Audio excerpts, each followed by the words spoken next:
Check 1 2 3. Check 1 2. Check 1 2 3.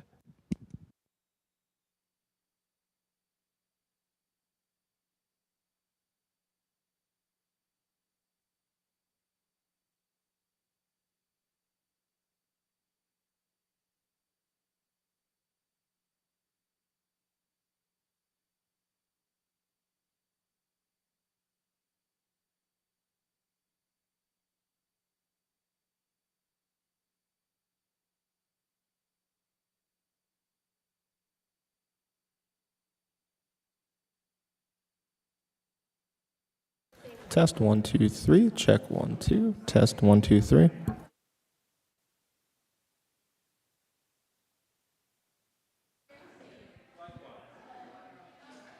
Check 1 2. Test 1 2 3. Check 1 2.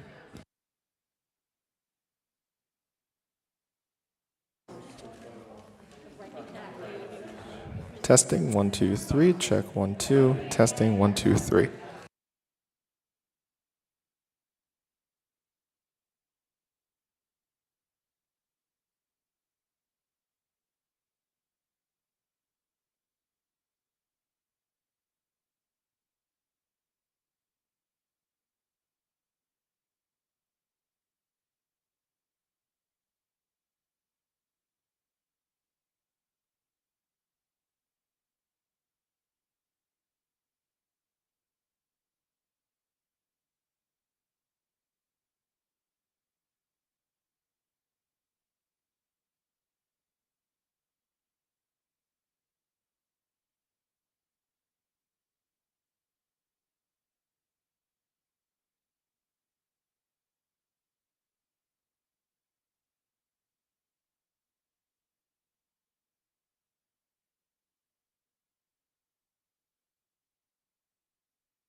Can I have everyone's attention?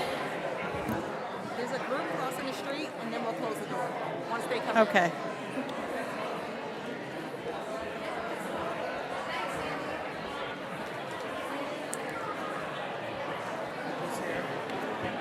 Gotcha.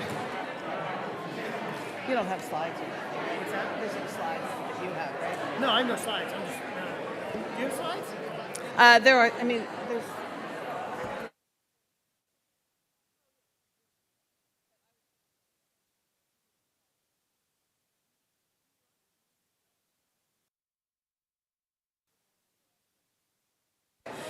Okay, everyone ready? All right, that worked. Second time round, thanks. So welcome. For those of you who are watching via live stream, and those of you, I think I know everyone in the room, I'm Dr. Spevitz. I'm the designated institutional official here at Cooper, which means that I oversee all of the training programs. So hopefully you gave your family, your friends, the YouTube link, because as I say, we are live streaming. Cameras in the back, cameras on the sides, just so you know. So it's my pleasure to welcome all of you here. I want to thank Dr. Mazzarelli, Dr. Raboli, all of our chiefs and chairs who are here, our graduates, our program administrators, program directors, Lois for all the work that she put into today's organization. Really appreciate that you're here. All of you have in some way contributed to the education of our graduates here. And as they say, it takes a village. So this is the village that we have here at Cooper who have helped us to train all of you. It's just wonderful to be back here at CMSRU. And a few years ago, we were on the top of a parking garage. Last year, we were at the Crown Plaza in Cherry Hill. And today, nice to be back home at CMSRU. So thank you, Dr. Raboli. So today's program, hopefully you all got the QR code. You can follow along with that. Just a little bit of logistics, because I don't want to keep getting up and down. I want the program to flow nicely. We'll start off with Dr. Mazzarelli and Dr. Raboli. After that, we'll go to our resident speakers. Like, if everyone could just kind of come up in the order, if you use your QR code, and I'll also have it up on the screen. For the graduates, the photos and stuff will be done just to the left here. So we'll be taking photos kind of down the center, and Jonathan will give you direction on that. So I thank you all. Thanks for coming, and I'll turn the program over to Dr. Mazzarelli. Thank you, Dr. Spevitz. Good evening, Dean Raboli, my fellow deans, our department chairs, program directors, program coordinators, our GME office, faculty, friends, and most of all, our graduating residents and fellows. My name is Anthony Mazzarelli. I'm one of the co-CEOs at Cooper University Healthcare and the Associate Dean of Clinical Affairs at CMSRU. And on behalf of my co-CEO, Kevin O'Dowd, our team at Cooper, our board of trustees, it's an honor to be able to express how grateful the healthcare system is for your professionalism, your care of patients, and your time with us.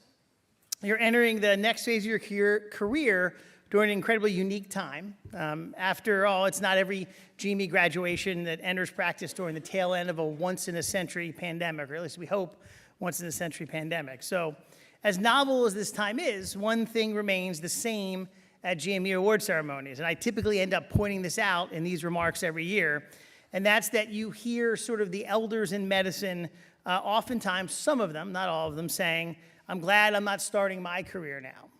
And they talk about how healthcare has changed, and that's true. But the one constant in healthcare is change. And so that shouldn't be a cause for fear or concern. Rather, it's what makes healthcare such a great vocation. Dynamic change in healthcare comes in two major categories: the changing policies and practices affecting the healthcare delivery system, and second, the dynamic knowledge that we continue to gain from ongoing research, practice on promoting health and caring for the sick. So this dynamic change, hopefully, will never end. Some of you will focus one or on both of these throughout your careers, these categories. And some of you will forge the changes that we will all learn and then teach to graduates to come after you. So be prepared for the continual shifting sands and cyclical crises that are constant in the U.S. healthcare system. Don't really see that changing anytime soon. But amid the noise of national debates on healthcare policy and the wonder of medical discoveries and technologies, be careful not to lose the individual moments that you have each day with each patient and your colleagues. Remember the potential you have to make a positive difference in someone's life when they're at their most vulnerable. Your normal day is often the worst day of your patients' lives. The potential you have to impact that patient is tremendous, and no other job comes even close to it. So it really is a special connection. So in your new jobs, whether you're moving on further training or moving into an attending position, try to focus on others, your patients, your families, your colleagues. Strive to make a positive difference by helping them. It is a practice that will propel yourself forward and help keep your love of medicine. So over 4 years here, you've become masters at answering questions, and I tend to point this out every year. I now challenge you to become masters at asking them. And I'm not just talking about if you're teaching and medical students or residents or fellows. I'm talking about the organizations you work for. As you attempt to, and hopefully attempt to shape our healthcare system, you have knowledge and skills that empower you to lead and influence the organizations you're going to go to, the national healthcare system, the way healthcare is delivered in this country. So as physicians, I hope you stay part of that dialogue. Ask questions, answer them, share your knowledge, be part of the debate. So I've had the opportunity working with several of you over your time here at Cooper. It's been an honor to serve with you. As you have probably figured out, as you move through your career, you are much more likely to reference, as you go through it, your time in residency and fellowship than you are medical school, college.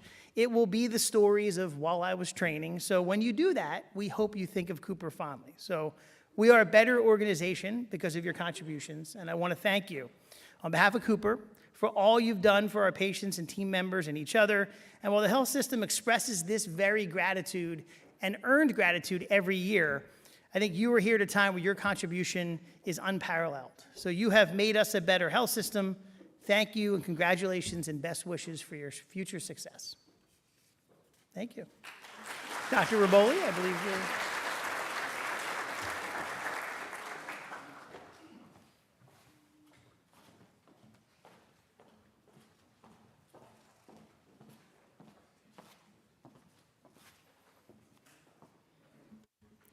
Good afternoon, everyone. It's certainly an honor for me to be here to be able to address the graduates and to wish them the very best. Congratulations on completing this stage of your professional development.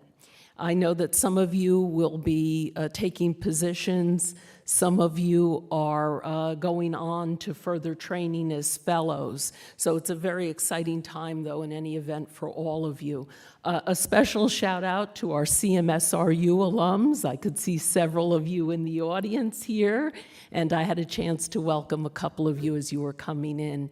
So it does my heart good to see that you all are progressing and certainly making us very, very proud. I'm looking at Jefferson, but I see others in the audience as well, Daisy, and I saw Brian a little bit earlier, and some of the rest of you. But I just want to make a couple of remarks. I think that, certainly your time in training, I see Tamara up there as well in the yellow blouse.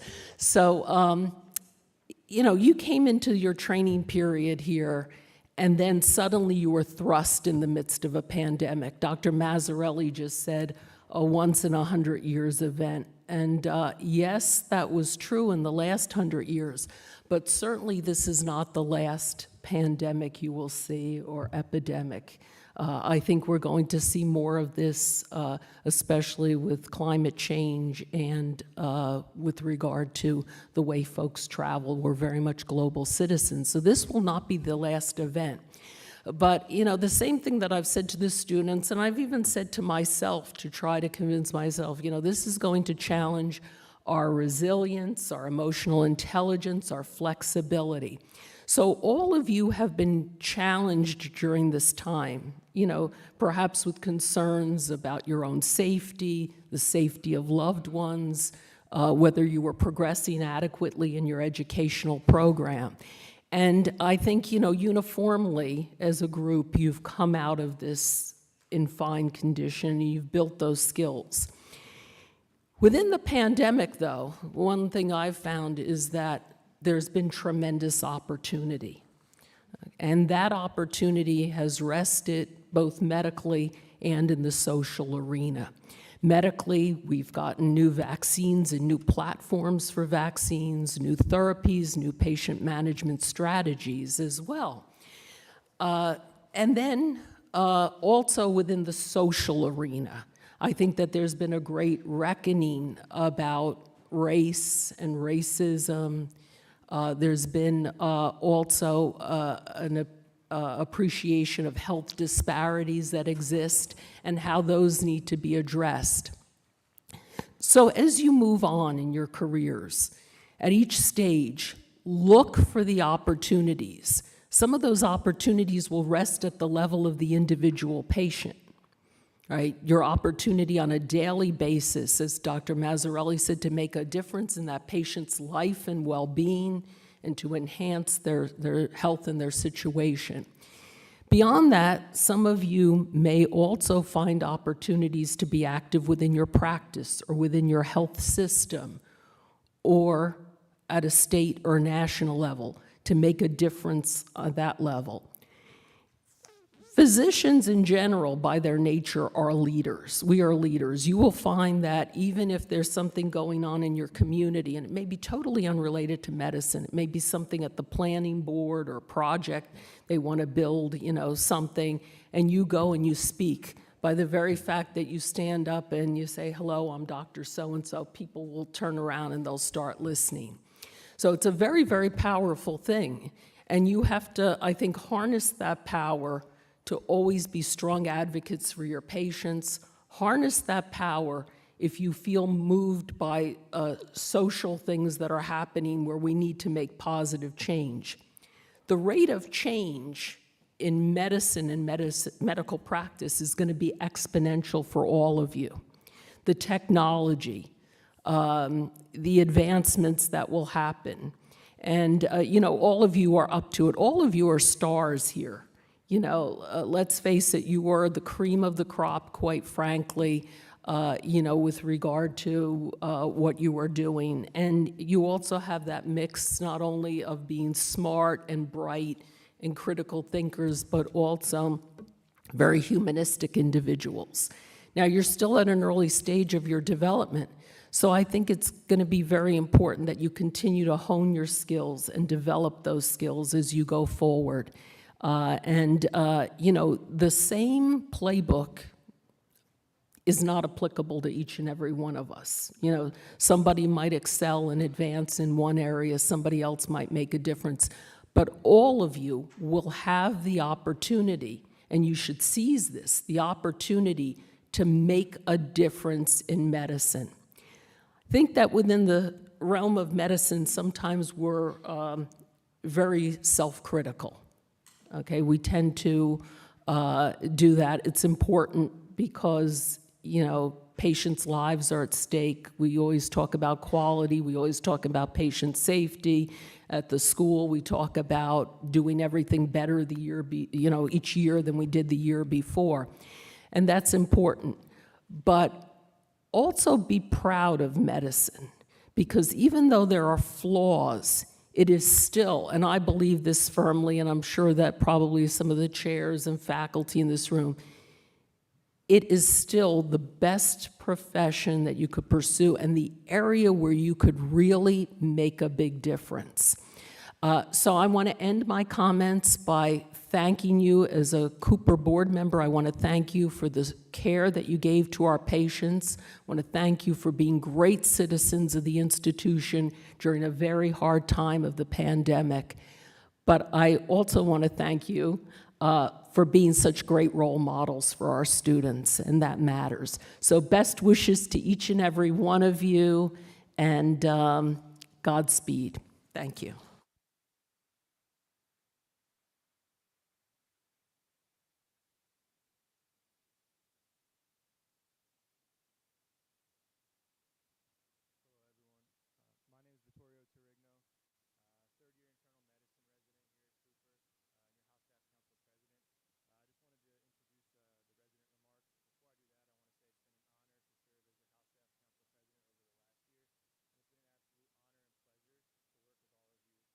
Last 3 years. Thank you. And with that said, I'd like to introduce your speakers. First, Dr. Tamara Sklars from Internal Medicine. Next will be Dr. Christian Bruni from Pediatrics. And next after that would be Dr. Daisy Ciabiora from Urology. Thank you again.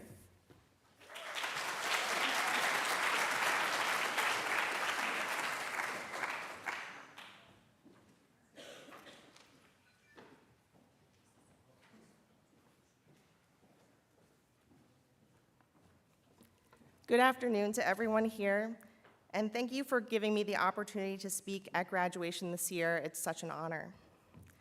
I want to say congratulations to everyone on completing this momentous milestone in their training. In the last few weeks, I find myself reflecting on what I've learned during the days and nights spent training here at Cooper. Instead of focusing on the familiar of didactics and SIMS, I'm instead drawn to the patients that I've encountered. In the context of historic national and global events over the last several years, there have been many memorable patient interactions that I will hold close. Intern year, I was caring for a middle-aged woman who was admitted to the ICU for a severe COPD exacerbation. She had been clinically improving, and we were trying our best to extubate her. However, every time we tried, she would get anxious and mouth to us, "I can't breathe." It was June of 2020.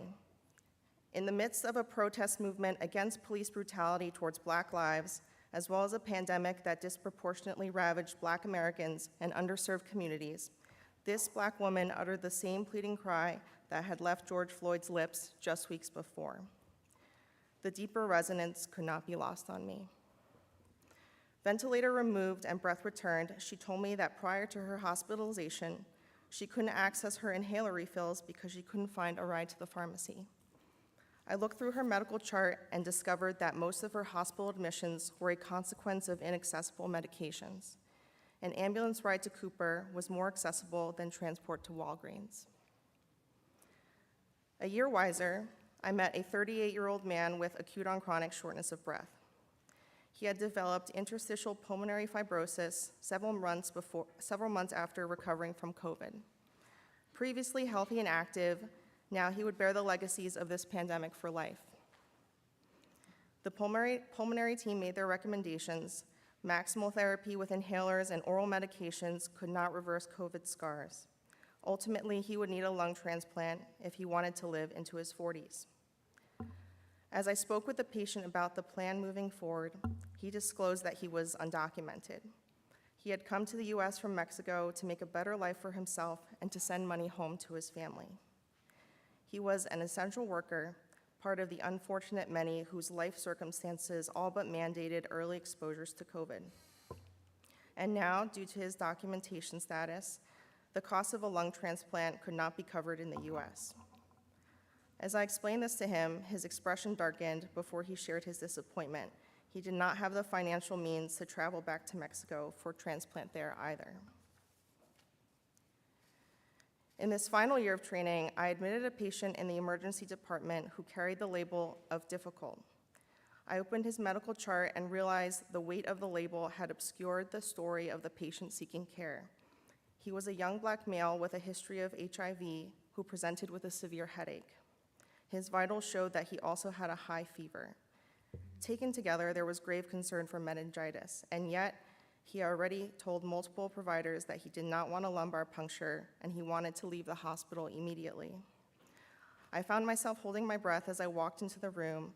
He was pacing, arms folded, and after introducing myself, I sat down and asked him to tell me about his health and his understanding of why he was in the hospital. He replied that he was only there to be treated for a headache. I told him he was at risk for a deadly infection around the brain and that we would need a lumbar puncture to figure out what was going on. I saw his expression shift to worry, and yet he insisted on leaving the hospital. When I asked him where he needed to be, he told me that he was living paycheck to paycheck and he could not miss a single shift of work. With that valuable information, we let him know that he could have the lumbar puncture performed, then leave that night. We would then call him with the results. If they did show infection, he agreed he would return to the hospital for treatment. As fellow providers in Camden, I know that these stories may sound very familiar. I have learned that unlike medical licensing board questions, real patients cannot be reduced to stereotypes or 5-sentence clinical vignettes. Our patients face a multitude of barriers to care: financial insecurity, systemic racism, the opioid crisis, underinsurance, undocumented status, low health literacy, and housing insecurity. I am grateful to have many mentors here at Cooper who have taught me how to not only identify, but to prevent and address these barriers. Unfortunately, sometimes these tools still fail us despite our greatest efforts, which leaves me with the gnawing question: what is my role as a physician in advocating for a better world outside the hospital? What can be done to permanently eliminate these barriers altogether? Looking back on my time at Cooper, I can say that the lessons I've learned from my patients and from this community are just as valuable as anything that I've read in Harrison's Principles of Internal Medicine. I know that graduates from Cooper will be doctors who are compassionate advocates for their patients because our training here has undeniably highlighted the importance of social determinants of health in order to meet the needs of our community. As I continue my training, I look forward to providing this type of comprehensive care with the skills I have gained during my time at Cooper, and I am emboldened to be moving forward with you all as my colleagues. Thank you.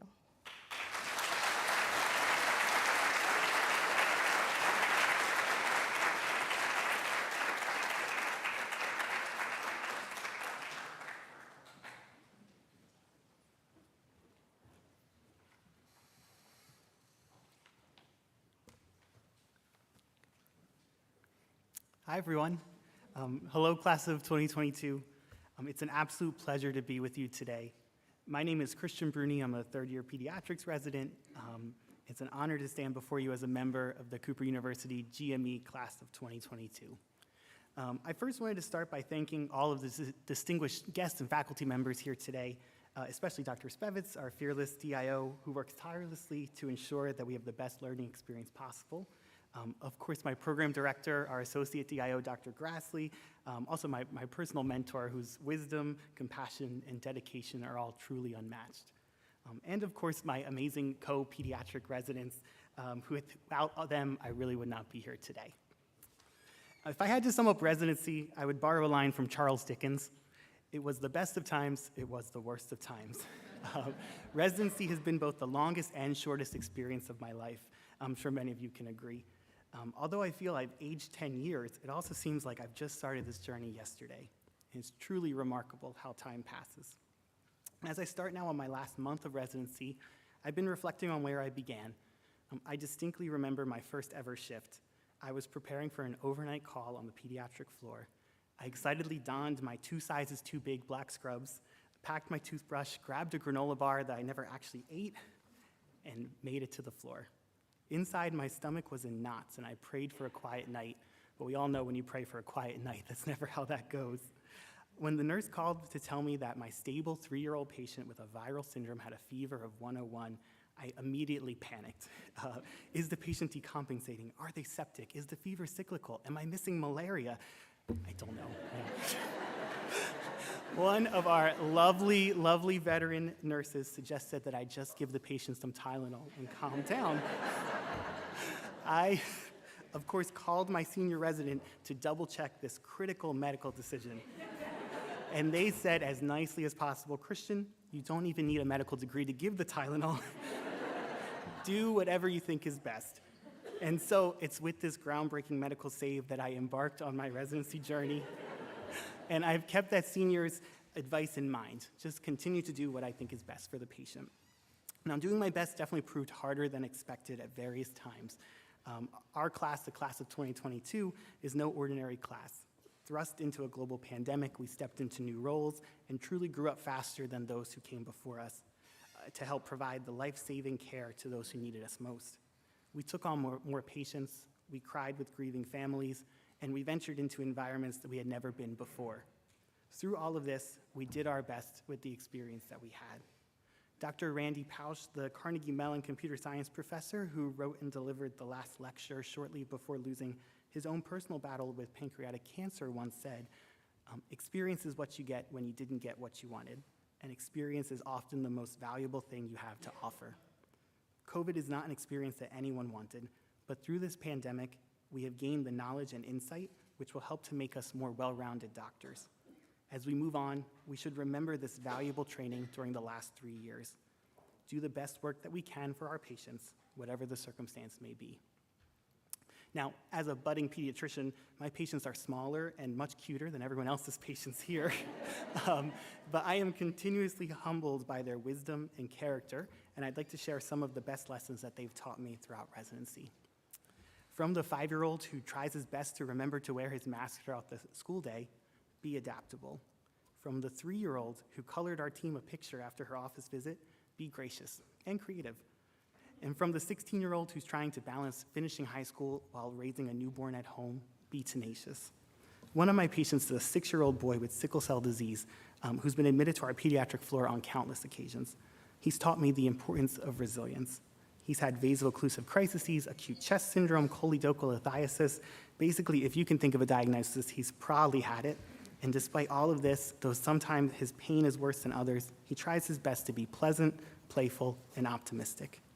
He, along with many of my other patients, is a great reminder to us that no matter how hard a day we've had, it continues to be a privilege to be able to practice medicine and to be the person who can provide care and compassion in difficult and uncertain times.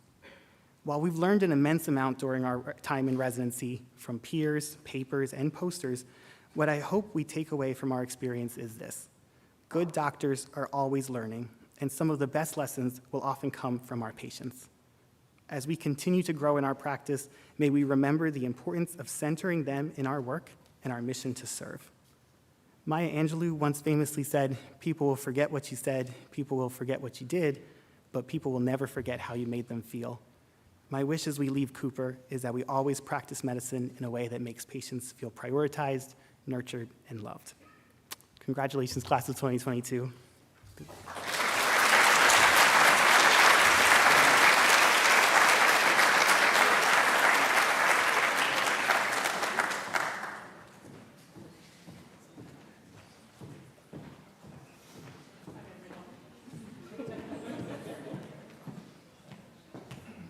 Okay.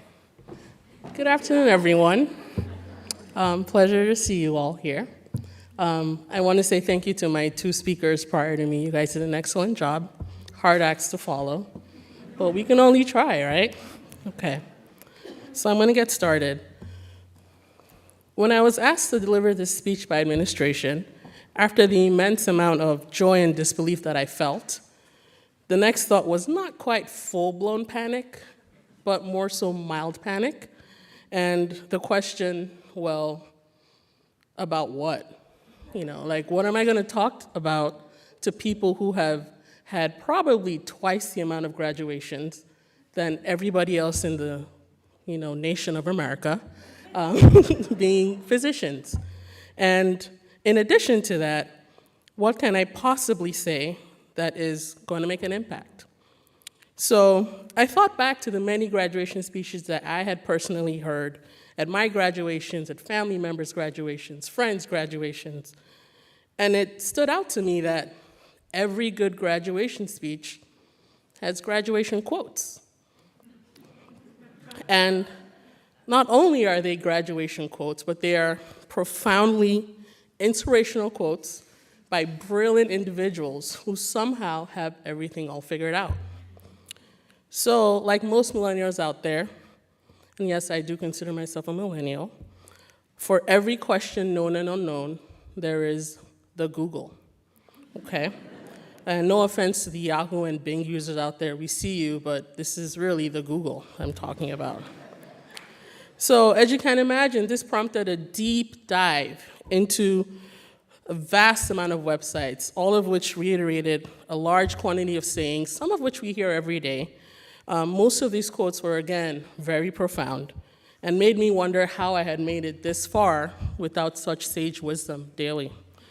In fact, there was a particular article from countryliving.com that had 50 quotes tailored specifically towards the graduating student or trainee. However, despite the wealth of knowledge that I had encountered, hopefully I'm the better for it at this point, None of them really spoke to me for this moment, okay? In fact, the entire time that I was combing through, trying to be inspired by these authors, one simple statement of just 2 words kept repeating itself over and over and over in my head. These 2 words were, "Don't forget." Now, hear me out.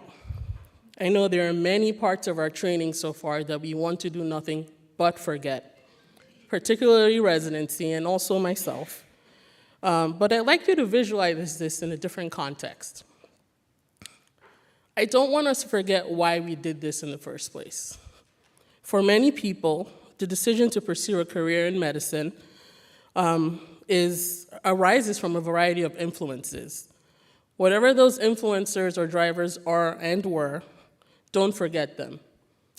I do strongly believe that holding them dear and reflecting on them in the good times and the challenging times, they will drive and encourage us to become the people and professionals that we've always dreamt of becoming.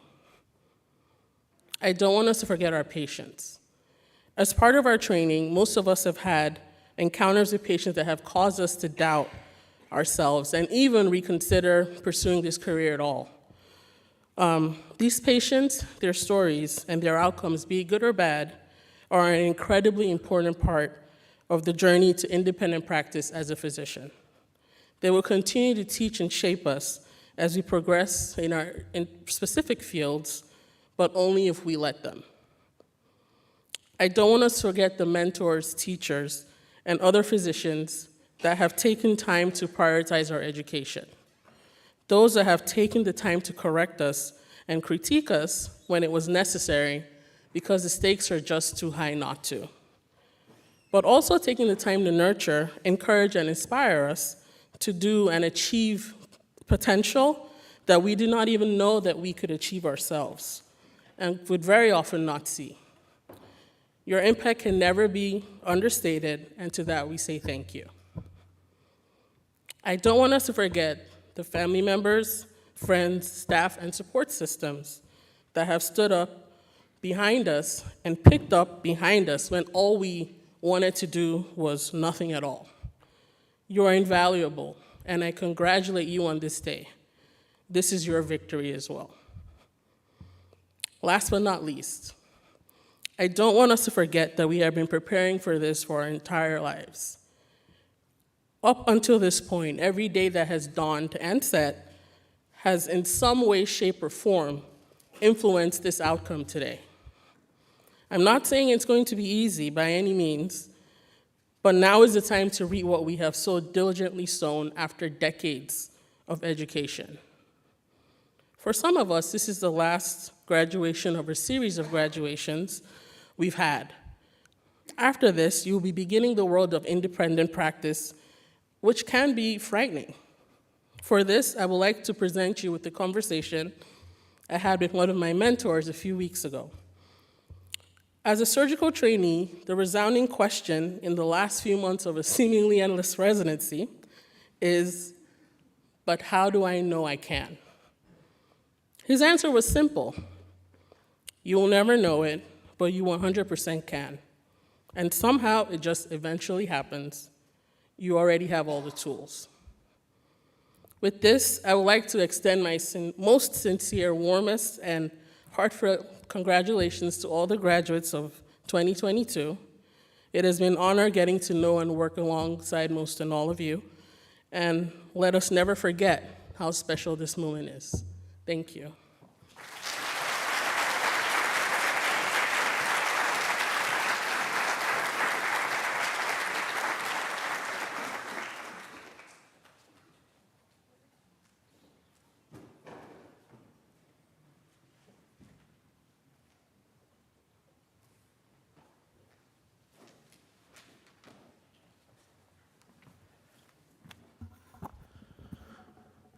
In case anyone's confused, I'm not Dr. Viner.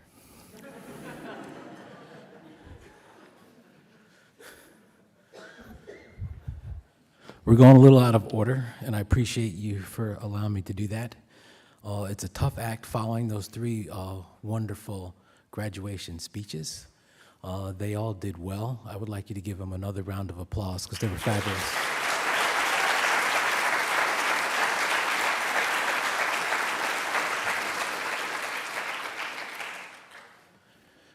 I would also like you to note that I have less paper in my hand than they did.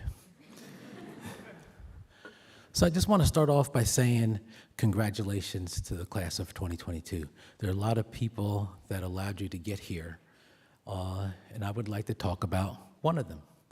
So as technology has improved, we have forgotten that teaching actually occurs at the bedside. And I don't want you to ever forget that as we recognize the person who the award is named after. Dr. Scott was the former chief of anesthesia here, and he was renowned nationally and internationally for his teaching at the bedside. Many awards have been named after him besides the one here, national awards and international awards for teaching at the bedside. And as our three graduate speakers talked about, we learn from the patient at the bedside. And so that's where the teaching really occurs. And so it's my honor tonight to present the award to one of my own, Dr. Rachel Sensenig, for clinical excellence in teaching at the bedside. Dr. Sensenig.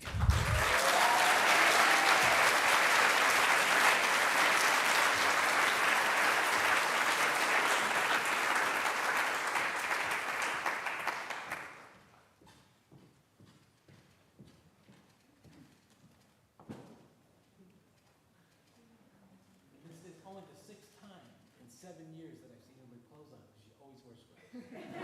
Always teaching at the bedside. Keeps track. I keep track.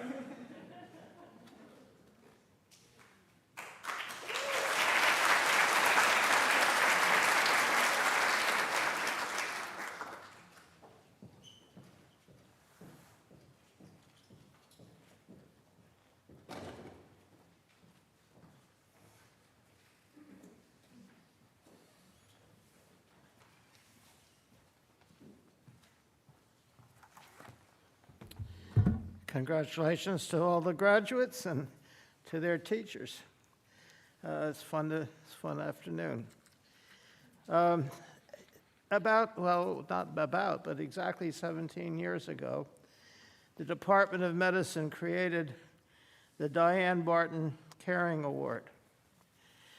And Diane, for most of you didn't know her, of course, she died a few days after we presented the first installment of the award to her.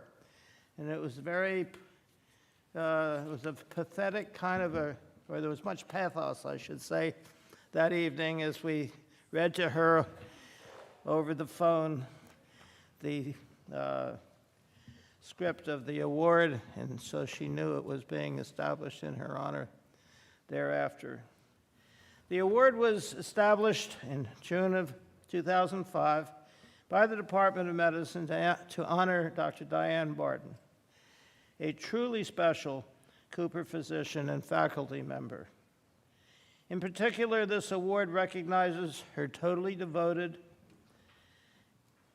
and inimitably caring approach to her patients' needs and her indefatigable and vigorous advocacy in her patients' behalf.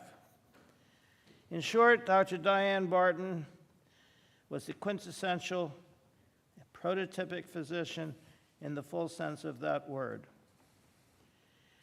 The award is presented annually by the department to that faculty member from any discipline who holds these same values and manifests these same qualities in the way he or she approaches the practice of medicine.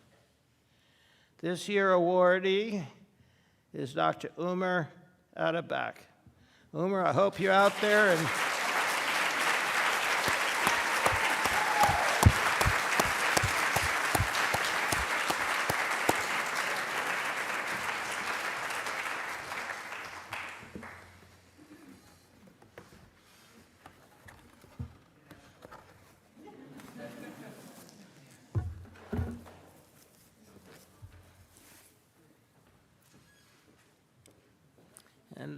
this is the Very nice award. Omer? Thank you so much. Congratulations, everybody. I want to say some things about Omer, and then if his wife cares to, she can tell us the real story about him. But my story, our story, is as follows. Omer, you are the epitome of the humanistic and highly professional physician. You are universally loved and admired by your colleagues, trainees, and most importantly, your patients. It is obvious to the latter that you genuinely care about them and their families. And they commend the way you are able to assuage their fears and calm them with your gentle manner and reassuring words. Not only do you take excellent care of all of your individual patients, but as our liaison with the Commission on Cancer of the American College of Surgeons, you have done an admirable job guiding the accreditation process for our cancer center and in maintaining their quality metrics. In so doing, you are thus contributing, importantly, to the care of all of our cancer patients. Additionally, know that your colleagues respect you greatly and admire the ways you concentrate on getting the job done rather than waste energy complaining about things we cannot fix. Many of us would choose you as their surgeon should the need arise. Last but not least, as Diane, you are recognized as a superb teacher who cares deeply about the well-being of those learning under you. All in all, you should feel very justifiably proud of the reputation you have earned during your estimable career.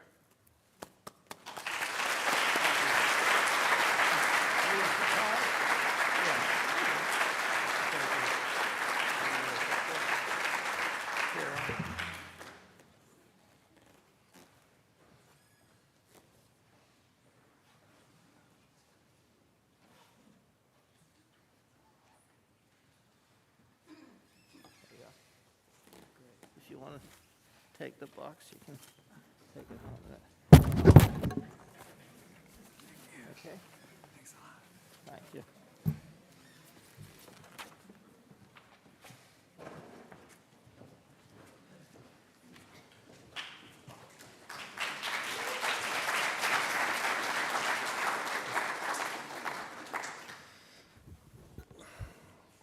All right.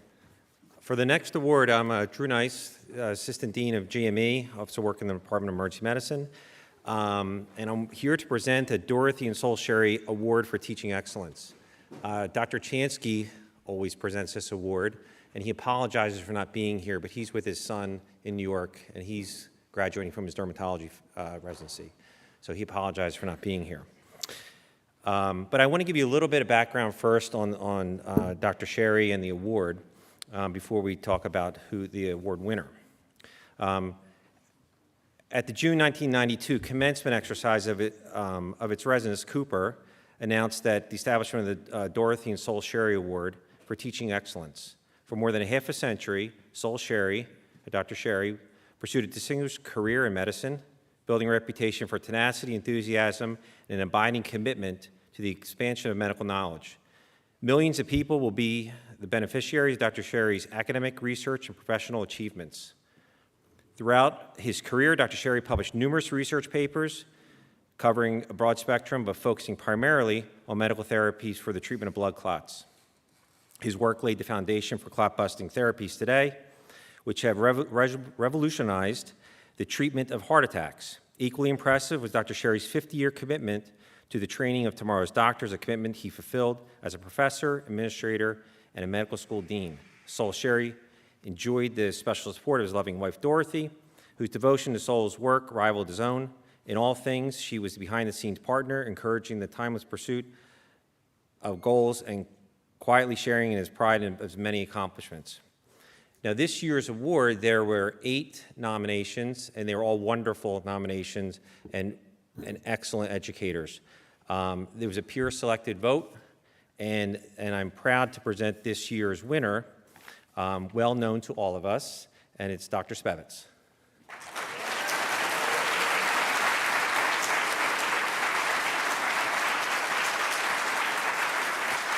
Did you know? No, you didn't? You kept me a surprise?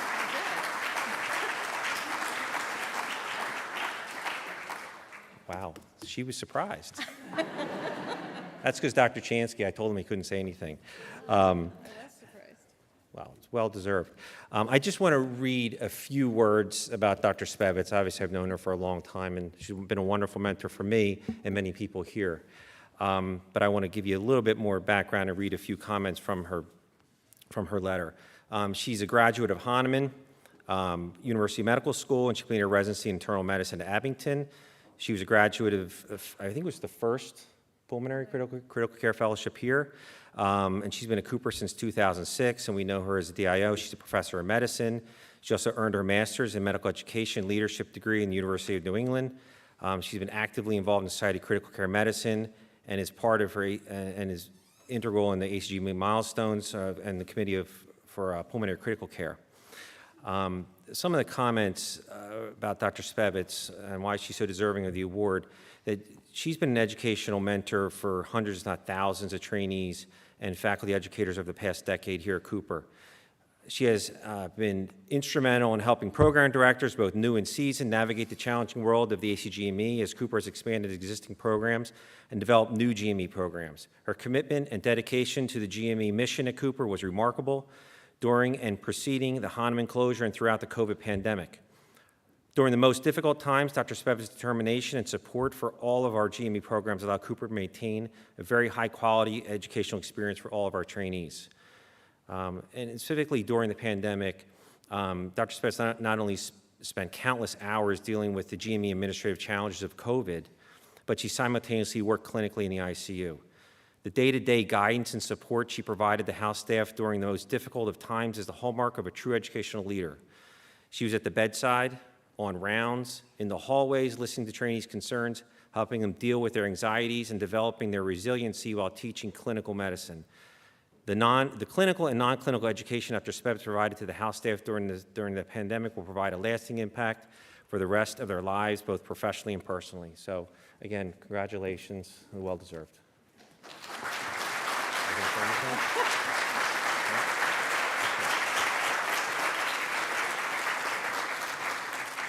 I just want to say I'm really touched. I didn't know this day was about me. It's really about all of you, but I'm very touched, so thank you.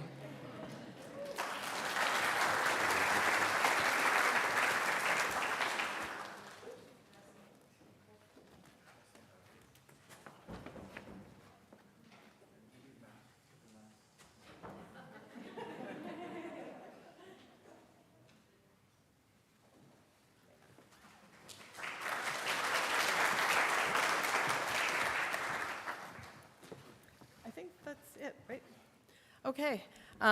Again, thank you. So we'll move on to recognition of the graduates, and my clicker's over there. I do want to point out to all of you that the medical staff has a gift for everyone. Probably the best thing to do is to pick that up on your way back to your seats so that we can get your photos without a lot of those in the picture.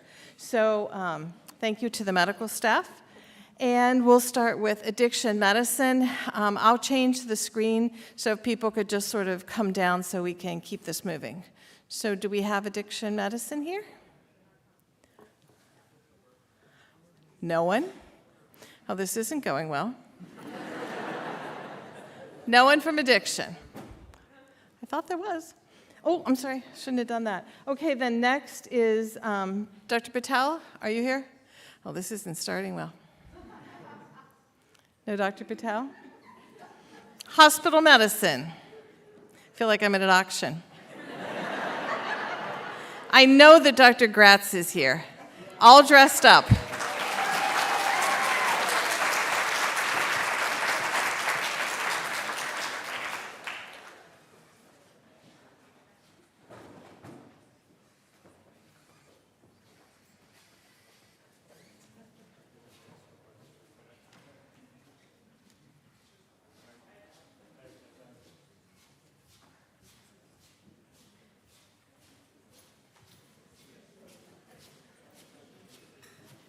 At least some of us showed up. I thank you.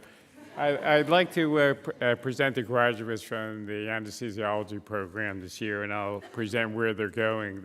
I'll start with the two chief residents first, and the first one is Shar Ahmad, and he's going to NYU, and he's doing a pain fellowship. Shar, you can come down.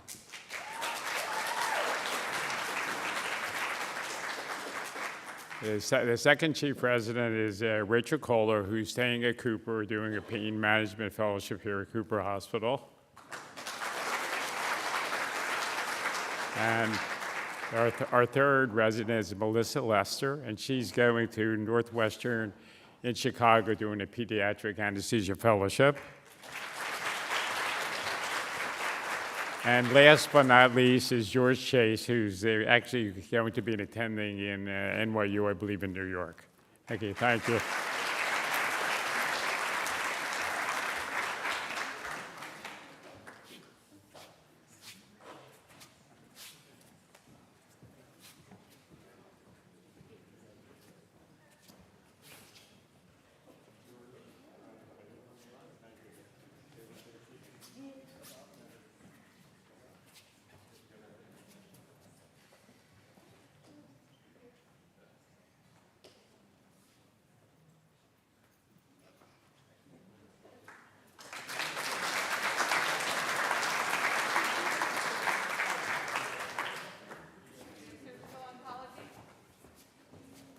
Okay, Dr. Mazzarelli, please.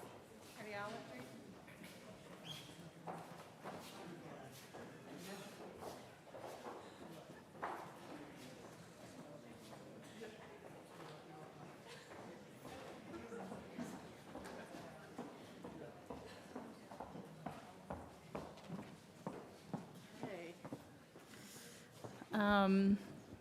All right, so we'll start with our chiefs as well. So our first graduate is Nehal Agrawala, who will be working as a non-invasive cardiologist at Hartford Hospital in Connecticut.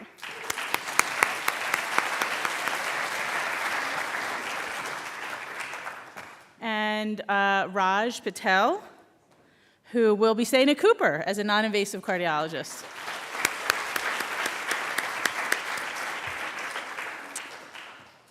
And then we have J.L. Tan, who will be starting an EP fellowship at the Hospital of the University of Pennsylvania.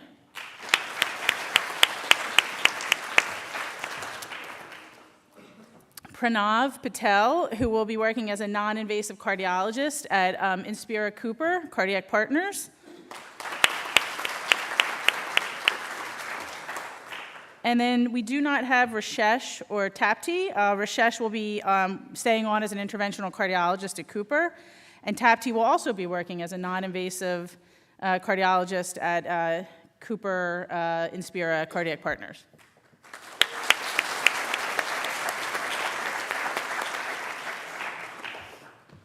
Picture.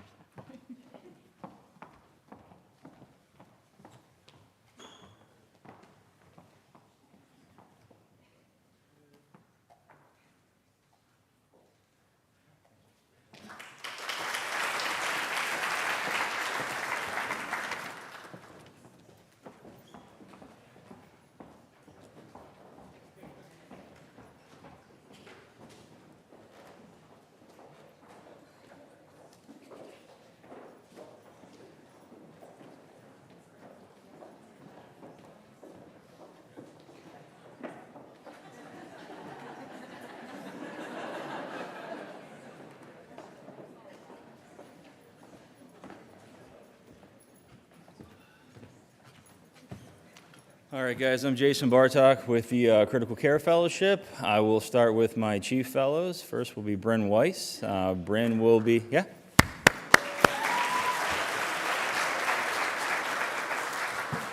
Bryn will be a practicing intensivist at Abbott Northwestern Hospital in Minneapolis, Minnesota.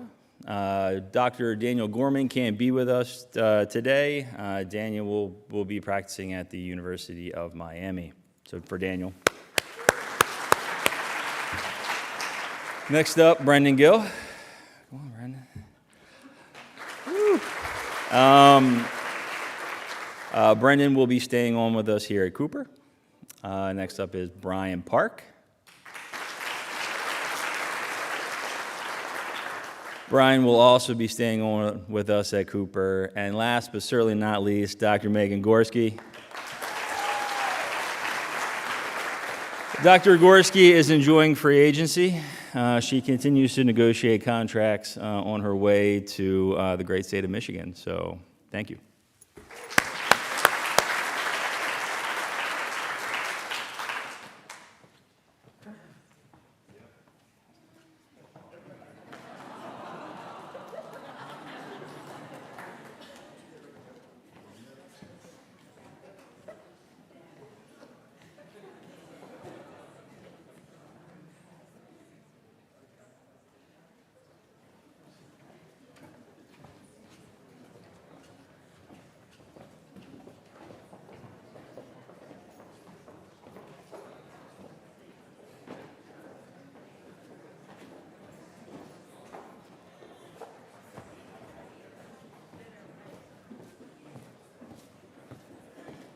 It's my pleasure with our Assistant Program Director, Tom Presenza, and Sandy Knapp to present our graduates. We'll start with our fellow as well, Nadia Lushina, who will be going to Brigham and Women's in Abdominal Imaging and Intervention Fellowship.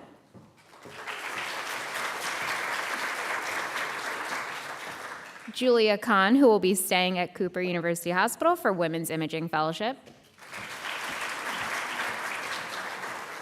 And last but not least, Jefferson Benitez, who will be going to Penn State for interventional radiology.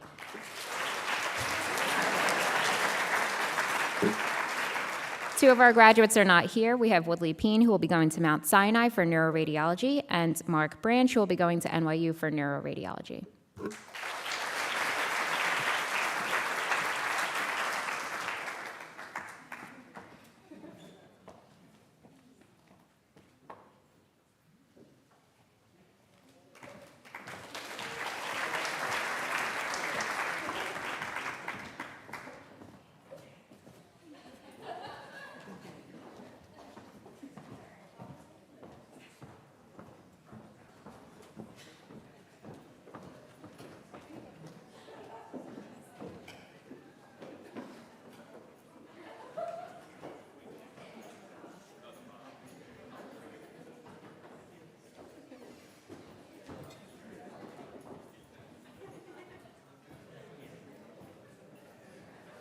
Hello, everyone. My name is Gerard Carroll.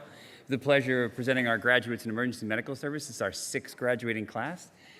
First, I have Dr. Emily Murphy.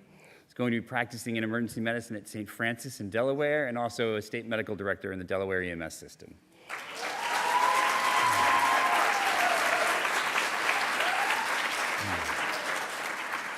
Next, I have Jonathan Barr, Dr. Jonathan Barr, by the way, who will be practicing as an emergency medicine physician and EMS physician at the University of Pennsylvania.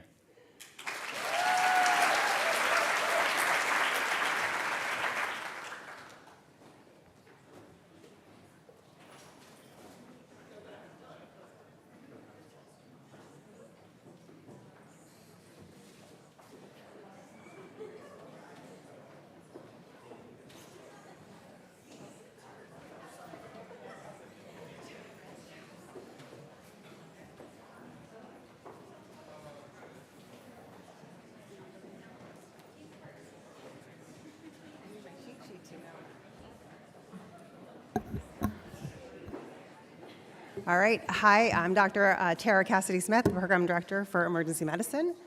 And it's an absolute pleasure to recognize my class of 2022. Been through a lot with me. So I'll start with my chief residents, Dr. Courtney Martin, who will be an attending physician in Phoenix, Arizona next year.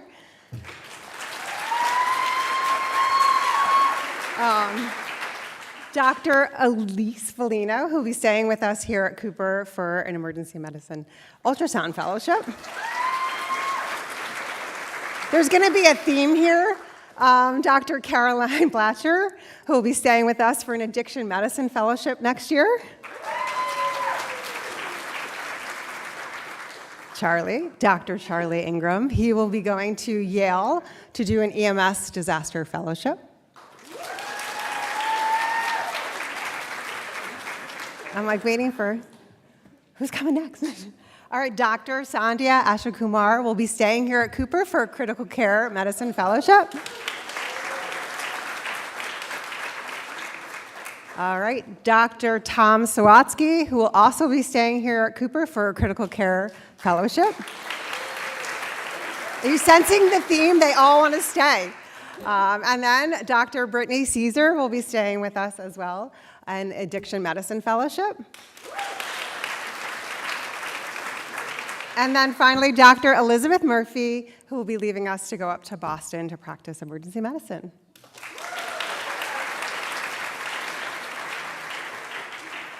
Who else is not? I have Dr. Eric Chavis, who's not with us this evening. He will be practicing emergency medicine out in Long Island. And Dr. Valerie Chu will be doing emergency medicine at Cape May Courthouse in New Jersey. And then Dr. Eric Hasbin is to be determined, still on the free market, I think, as Dr. Bartok suggested. And Dr. Hayat Khan will be doing emergency medicine here in Philadelphia while he continues his professional cricket career. I think I got you all. All right.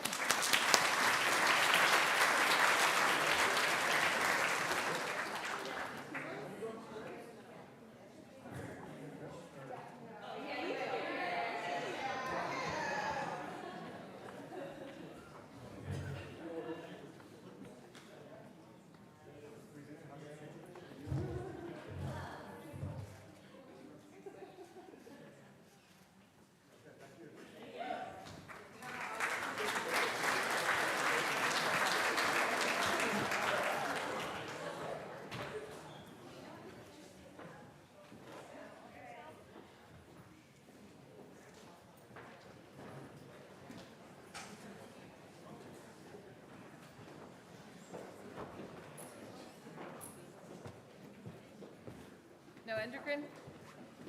Okay, Dr. Deitch.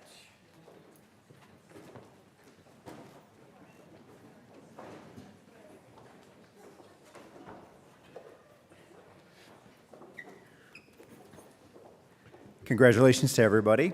My name is Chris Deitch. I'm the Program Director for Gastroenterology, and I'm very proud of all of you, but super proud of my fellows. And so Nikita Darbamola is going to join Bryn Mawr Hospital.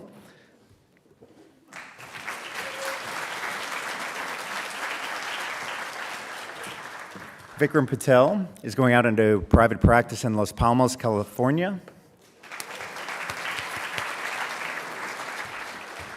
Rachel Frank is joining our group here at Cooper.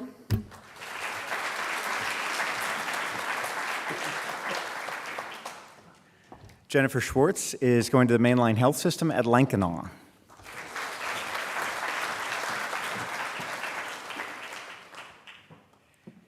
And Meet Parikh is joining Gastroenterology Associates in Hackensack.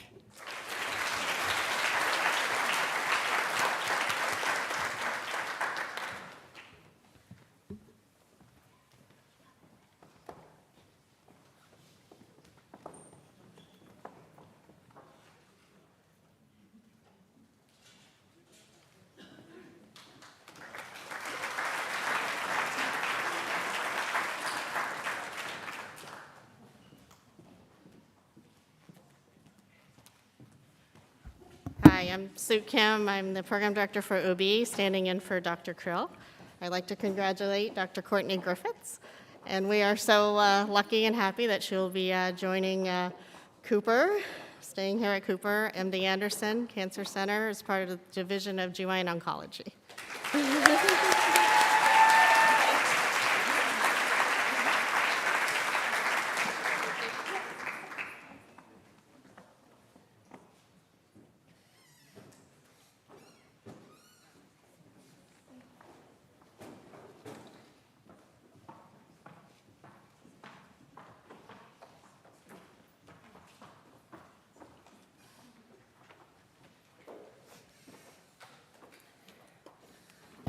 Hi, good evening, everyone. I'm Danielle Behrens, Program Director for the Hematology Medical Oncology Fellowship. Congratulations to all the graduates. It seems like yesterday I was in your seat, but it was quite a long time ago already, so it goes fast. Hang on. We have two fantastic fellows who are graduating and both leaving us. We have Sharif Ahmed, who is going as far away from here as possible. He's actually going into private practice in Portland, Oregon. So congratulations, Sharif.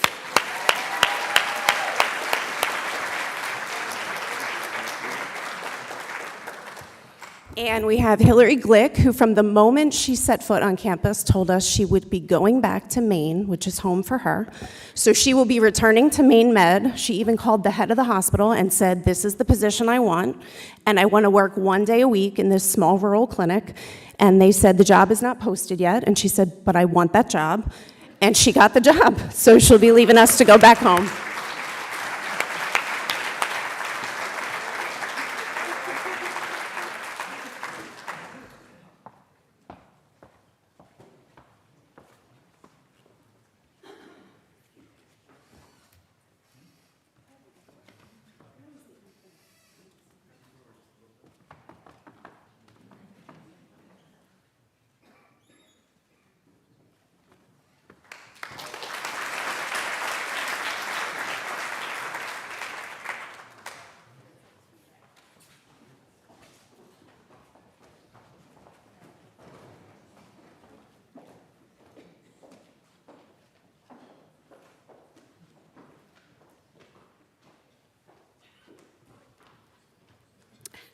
Hello, I'm Rosalie Pepe, Program Director for the Infectious Disease Fellowship, and I would just like to say, if you have to go through a pandemic, these are the two fellows that you want going through it with you.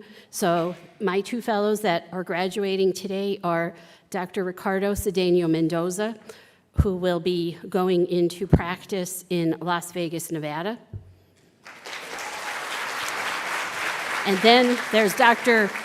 Sunny Patel, who for family reasons has to fill in a year, so he's going to be doing like a traveling locums type practice for the next 12 months, and we'll see where he ends up after.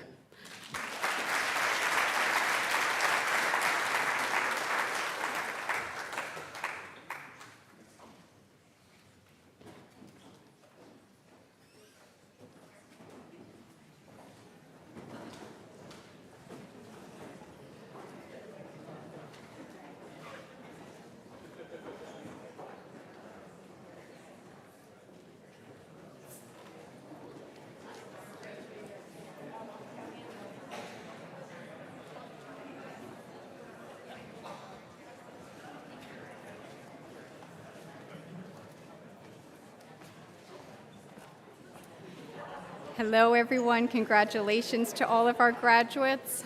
I am Lisa Churcheo. I am not Rachel Nash, but Rachel Nash is here in spirit. She's actually been texting me. She just got married a couple days ago. I'm the Associate Program Director for the Medicine Residency. We have several wonderful, wonderful residents. I'm going to go in alphabetical order. Archana Balakrishnan, she is going to be staying at Cooper for a palliative care fellowship.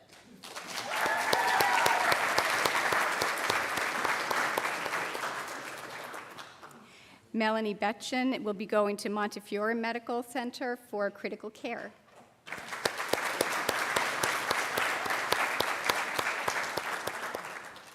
Ann Boguslavsky will be a hospitalist in Lankenau.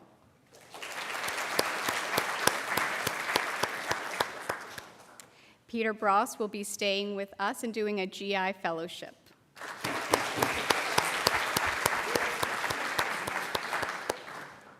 Elizabeth Caskey will be going right across the river to Temple as a hospitalist.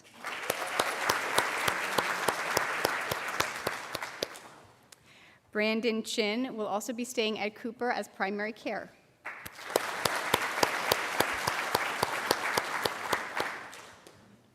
Thomas Clyde will be going to Temple as well for a palliative care fellowship.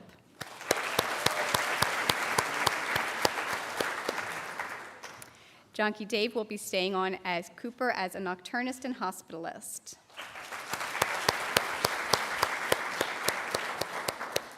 Jonathan Edelstein will also be staying on as a hospitalist at Cooper.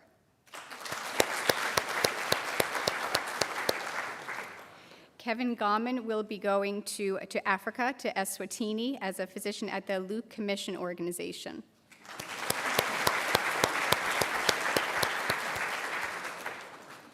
David Henry will be staying on at Cooper in primary care.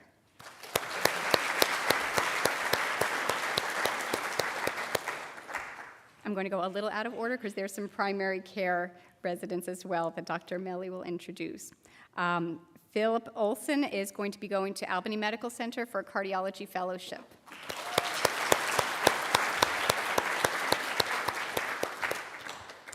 Victor Pomeroy will be staying with us as a hospitalist.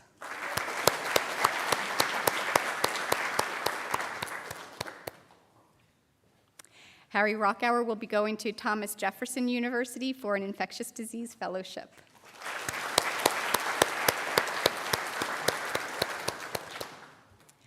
Frank Santisi will be going on to radiology residency at Cooper.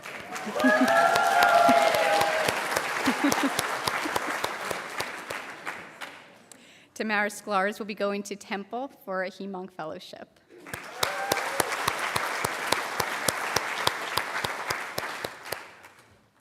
Shika Talwar will be going to Einstein Medical Center for GI.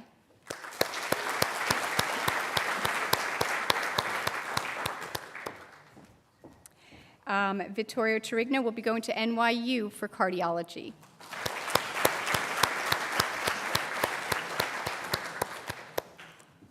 And Jordan Zaid will be staying on with us as our fourth-year chief next year.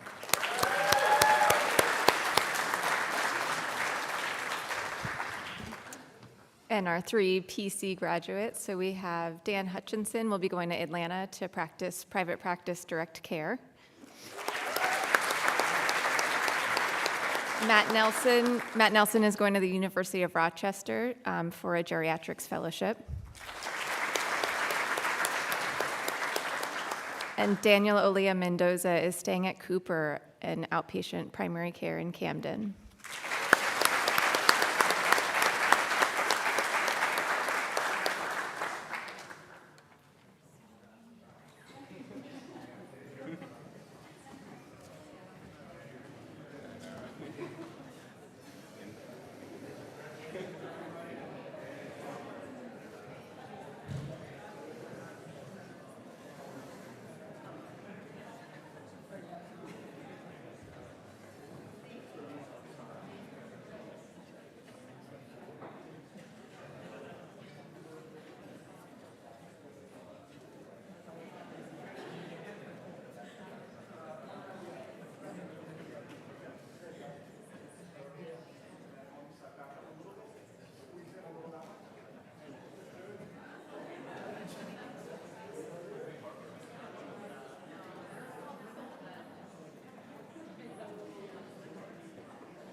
Okay, on behalf of Janah Aji, who is the Program Director for Interventional Cardiology, these are our interventional graduates.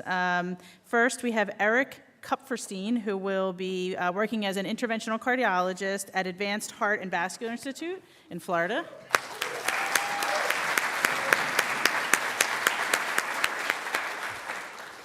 And second, Devinder Singh, who will be working as an interventional cardiologist at the Shore Heart Group in Toms River.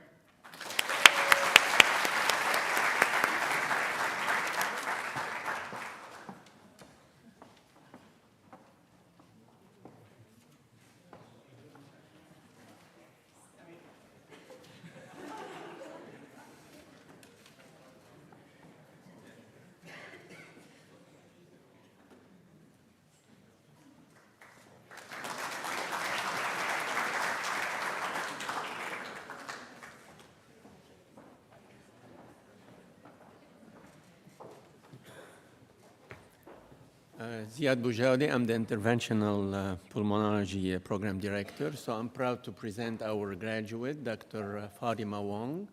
She's going to Newport, Virginia to practice as an interventional pulmonologist.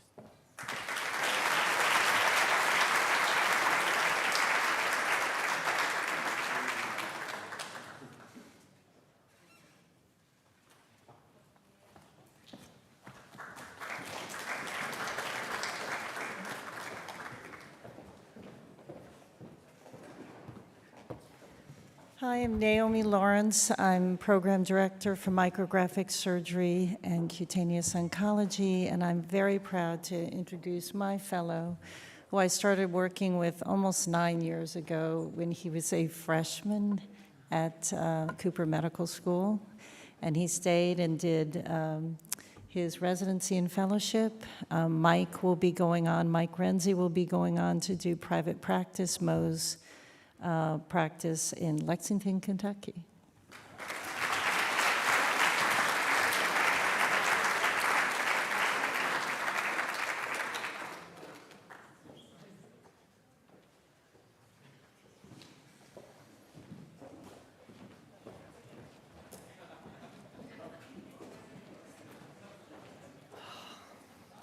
Hello, I'm Michael Walsh from Medical Physics. I'm happy to introduce Alex Bredigan, who is our third graduate, and he's going to be practicing at Virtua Health in Morristown. So.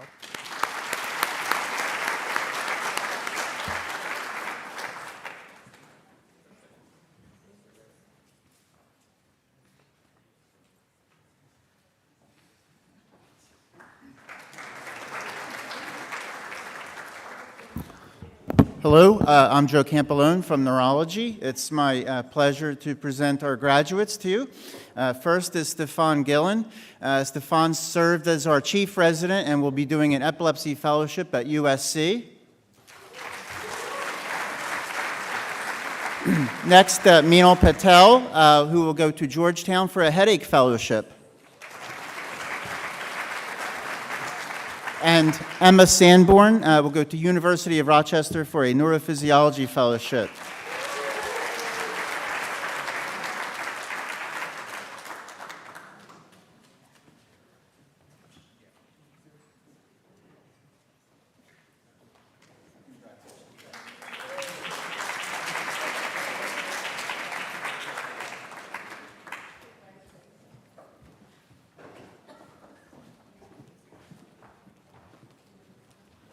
Hello again.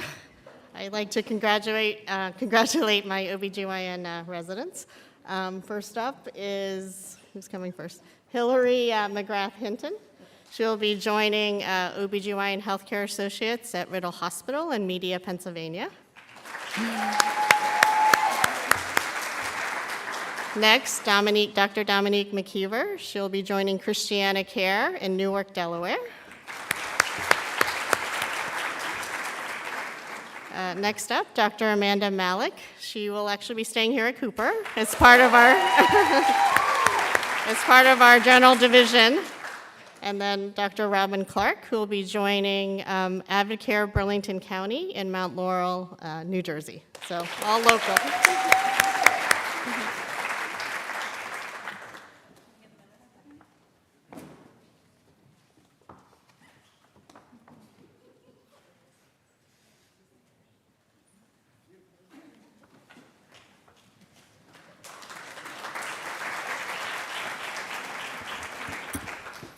Hello, my name is Taewon Kim. I'm the new program director for orthopedic surgery here at Cooper.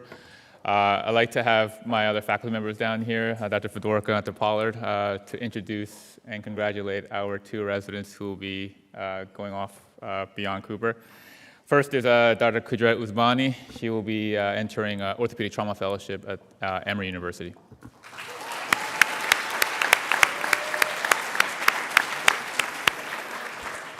Our next graduate is Dr. Megan Morley. She will be joining the University of Buffalo for a sports medicine fellowship, followed by a orthopedic trauma fellowship in New Zealand. So congratulations.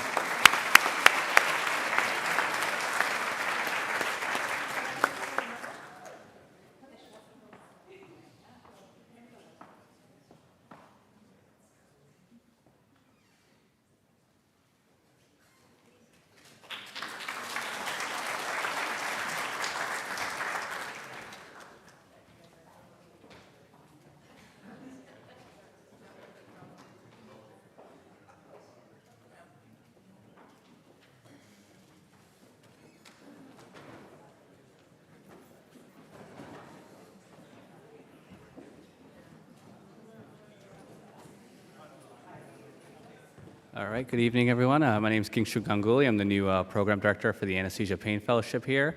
Glad to be here with my colleague, Dr. Sadev, and honor and pleasure to congratulate not only a future outstanding pain attending, but a great friend and a stellar anesthesia resident for the last 4 years, Dr. David Youssef. He's going to be joining a premier health associates in North Jersey and starting the pain division there by himself. So wish him the best of luck.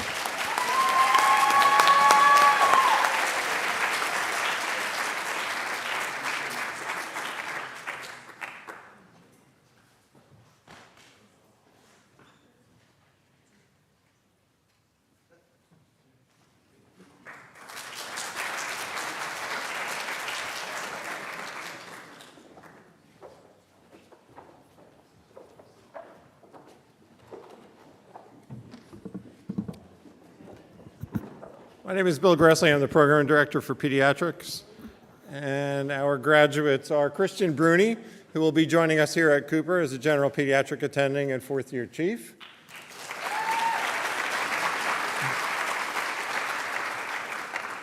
Danielle Sanders, who will be a general pediatrician at Christianacare in Delaware.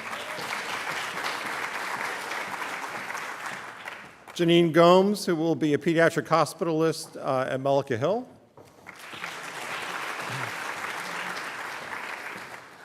Sanjana Khurana, who will be a chief resident at the Children's Hospital of Buffalo.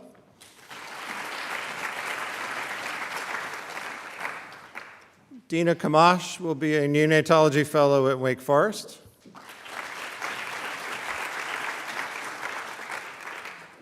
Jen Nestor will be a pediatric critical care fellow at Nemours in Wilmington.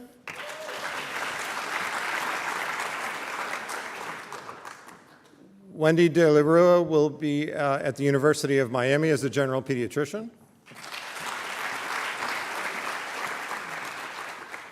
Prima Das will be a pediatric hospitalist at Inspira Vineland.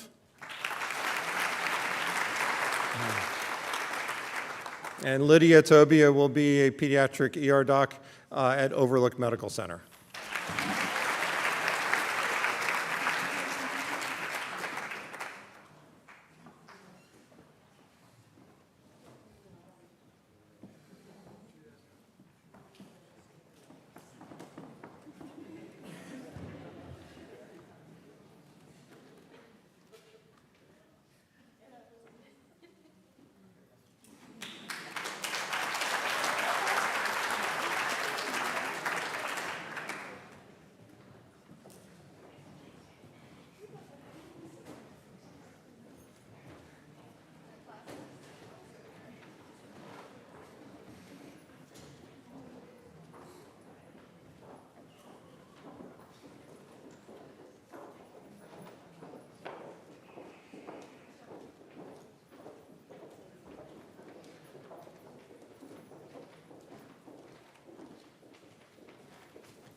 Hello, my name's Dave Malilly. I'm the program director for podiatry program.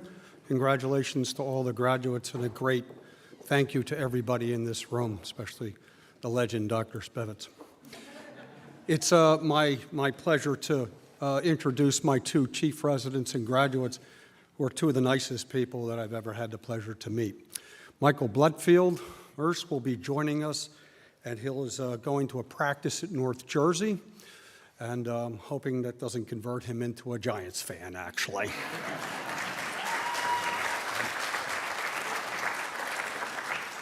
Farheen Iqbar is, again, one of the finest residents I've ever had. And if I have anything to say with it, she's going to be joining my fold here at the university.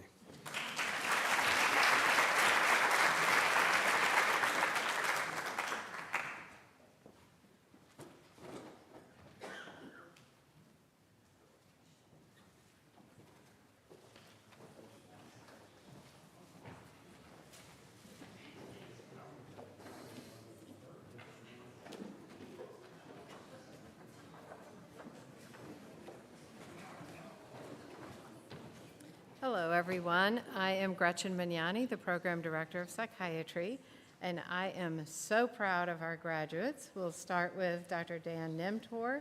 He is our chief resident here at Cooper, and we have been lucky enough to get him to stay at Cooper. He is going to be the inaugural fellow of our Neuromodulation Fellowship.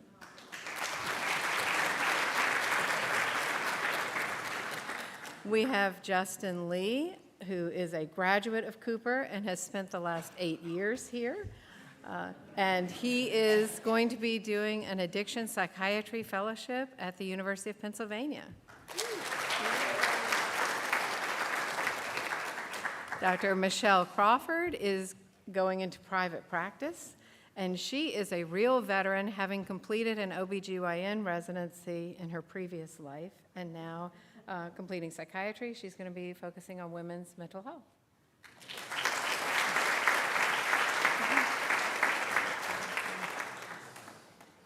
And Louis Tianco, who is going to be leaving us to go to a child fellowship at Zucker Hillside Hospital in New York.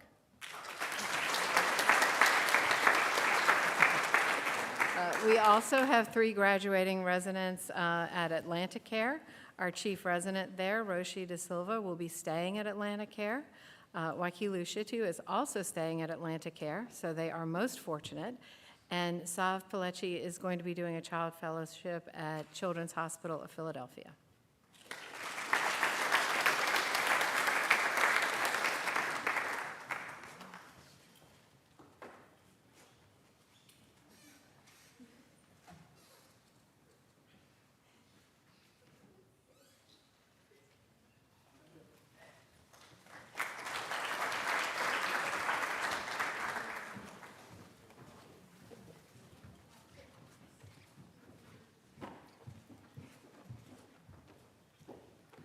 Hi everyone, I'm Halai, the Program Director for Rheumatology, and it's my pleasure today to introduce our fantastic fellow, Dr. Gina Ferrero, who will be joining the Academic Center of Oregon Science and Health University. Congratulations.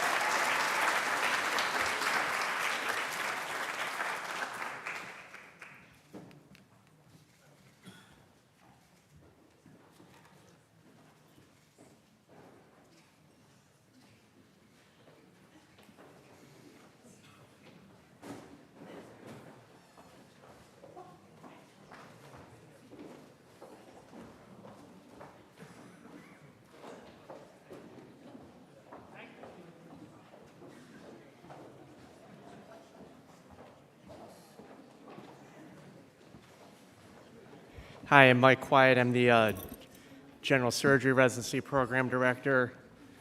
And I have the pleasure of presenting to you a group of fantastic surgeons.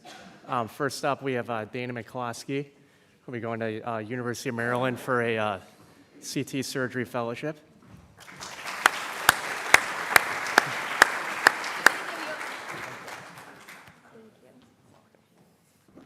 Next, we have Heidi Wang, who's going to Westchester Medical Center for a minimally invasive surgery fellowship.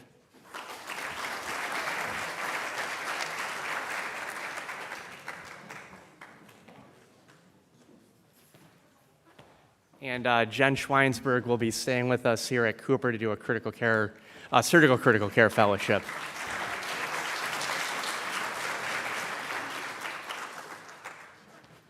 And Lindsay Daniels couldn't be with us today, but they're going to Baton Rouge to do a minimally invasive surgery fellowship as well.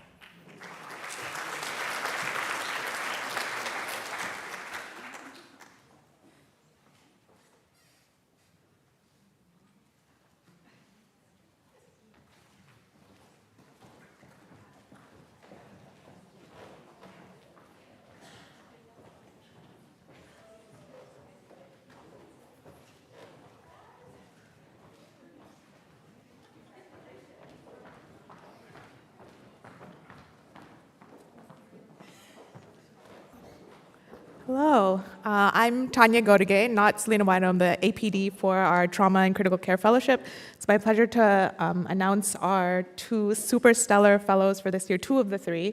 Who couldn't be with us today is Nathaniel Fung, who is going to Riverside Hospital in California, Riverside, California. We have Christina Colosimo, who will be going to University of Arizona in Tucson, Arizona. And then we have Danielle Defoe, who will be going to Jamaica Hospital in Queens, New York.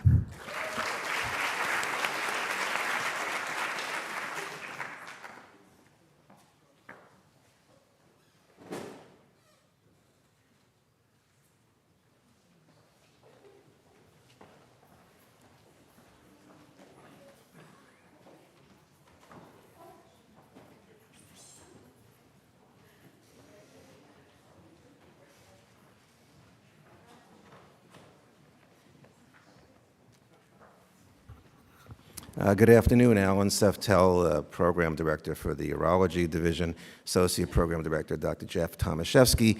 We're honored to present Daisy Obiero. Daisy, as you know, well, you may not know, but I'll tell you anyway, is a medical school graduate from Cooper Medical School, and then joined us in our urology residency. So she's been here for quite a while, and it's just been outstanding, and we're honored to present her to you today for graduation. Daisy is going to University of Pittsburgh for her Uro-Oncology Fellowship.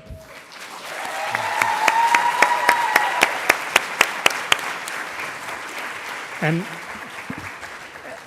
we're even more excited to announce and have permission to do so, assuming the world doesn't implode over the next 2 years, that Dr. Obiero will be joining us as faculty here at MD Anderson Cooper.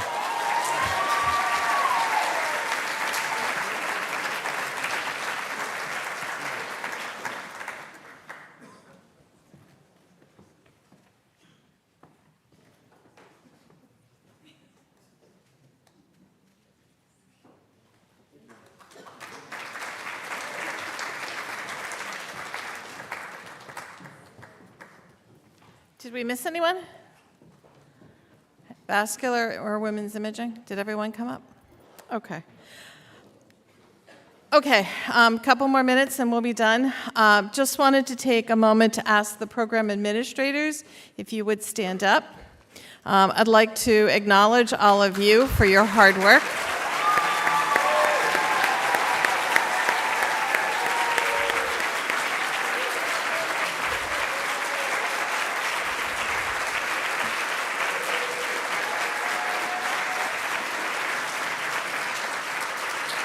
Thank you all. Thank you. You know, as I said, it takes a village, and you guys are an integral part of the village. We will be doing a special recognition for the program administrators on August 19th, so we'll have gifts for you then. Okay. Hang on. There's one more thing I need to just close out with. So I know that the time is late. You know, we have 129 graduates this year. This is the largest number ever.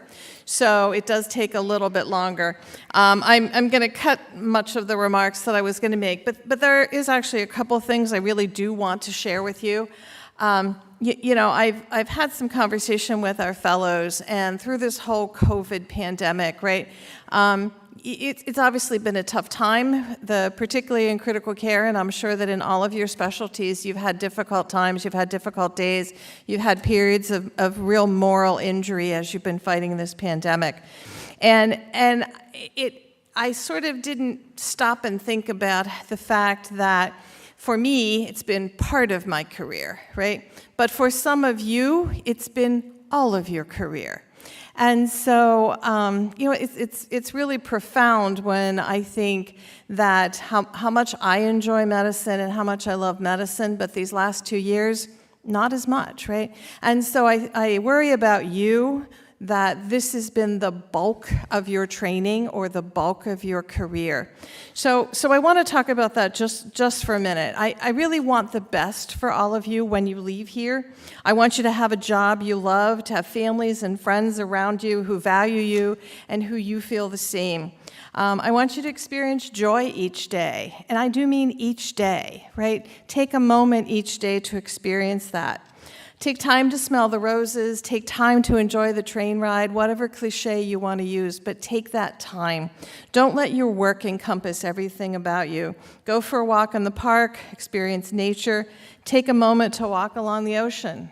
Just listen, smell the salty air, look at the gulls in the sky. let yourself relax and don't just dwell on work. I want to share a little bit of a story with you because I want you to every now and then splurge with your time. When I was in this exact moment, graduating from my residency, one of my surgical colleagues encouraged me to leave work and go to the top of William Penn in Philadelphia. And I was like, I can't do that, right? I got to do this, I got to do that, blah, blah, blah. I had a million reasons why I couldn't do that. I didn't have any patient care that day. And so he said to me, 20 years from now, you are not going to remember what you did today if you stay here. But if you come to the top of William Penn, you're going to remember it 20 years from now. And you know what? It was a spectacular day. The sky was blue. Have you been to the top of William Penn? It's a spectacular view. If you're leaving the city and you haven't been to the top of William Penn, you should go. It's absolutely gorgeous. And so obviously he was right? 35 years later, I'm telling you my story, and I do remember it that day. So take those moments into as you can in your life. Incorporate them in. Take those times to remember the joy of why you're doing what you're doing, right? Experience that. And the last thing I want to just tell you is that a couple of weeks ago, I was at a talk given by Dr. Fauci. And to Dr. Raboli's point, he talked about the fact that for us who are a little older, we've actually seen 2 pandemics because he talked about the HIV/AIDS pandemic, and then he talked about, obviously, the current pandemic. And his point was that there will be another. Maybe in our lifetime, maybe not, but there will be another. So take this moment, right, to develop those skills, to be resilient, to enjoy your life, because none of us know what will be next. And so it's best to be prepared. And the final thing that happened in the question and answer session was they said to him, you look great. Why do you keep doing this? Obviously it's been a tough few years for him. Whatever you think about the whole thing, it's been a tough few years. And they said, why don't you go out and play golf? Why are you doing this? And he just said, first of all, I don't know how to play golf. And he said, and the second thing is because I do important work, and I want to continue to do important work. And so that's what I wish for you. I wish that you enjoy your life, that you continue to do important work.